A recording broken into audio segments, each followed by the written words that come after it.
लोक रंग से हो गई मोरा प्रीत बलमुआ, लोक रंग से हो गई मोरा प्रीत हो, लोक रंग से हो गई मोरा प्रीत बलमुआ, लोक रंग से हो गई मोरा प्रीत।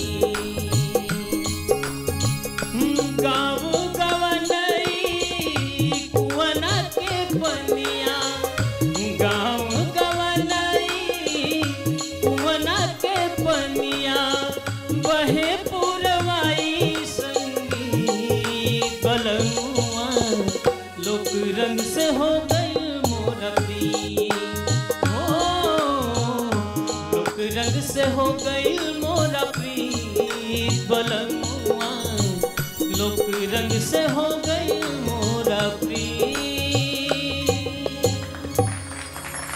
बिल्कुल प्रीत हो जाई, प्यार हो जाए, दुलार हो जाए, मोहब्बत हो जाए।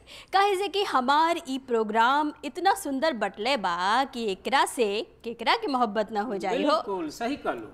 का अवधी, का हिंदी, का भोजपुरी, तमिल, मलयालम, मराठी सबके प्यार हो गईल बा। केहू तमिल में गावता, केहू मलयालम में गुनगुनावता, तबे ना एकर नाम है लोक रंग सुरों के संग। और इस जबरदस्त धमाकेदार और चटाकेदार प्रोग्राम का आज का अंक लेके हाजिर बाड़ी हम सीमा शाही और हम बानी आपके होस्ट और दोस्त संतोष राय।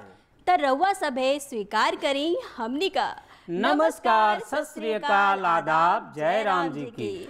तो संतोष जी देखा, आज हमारी कार्यक्रम में जौन एक से बढ़कर एक कलाकार आयल बाड़न, इन लोग एक से बढ़कर एक धुरंधर बाड़न। कहो भैया, सब लोग एकदम जमाए देबा कि नहीं? एकदम मूड में बाड़े लोग, गर्दा मचाई है, जमेबे नहीं करी हैं। कहो आनंद जी।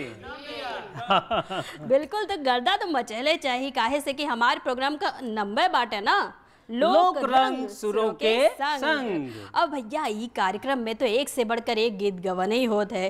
तो संतोष जी बोलो। हम तो कहते देर न कइल जाए, हमारे जो गवैया लोग बाड़न उनका लोग का परिचय हो जाओ। अरे एकदम देर कैला के जरूरत नहीं है। काहे से कि देखत और दर्शक लोग भी टीवी पे ना चाय पकौड़ी लेके बेचारे बैठल बाड़े, तो अब देर कैला के जरूरत नहीं के। एकदम गाना बजाना जनते बाड़ू की अवधी, ब्रज, भोजपुरी, बुंदेलखंडी के एजा एकदम तूफान आ गइल बा, गली गली हल्ला मच गइल बा। तो फटाफटे लोग के परिचय कराओ, गीत गौनाई शुरू कराओ। और का, तो हम तो कहब कि जोरदार तालियों से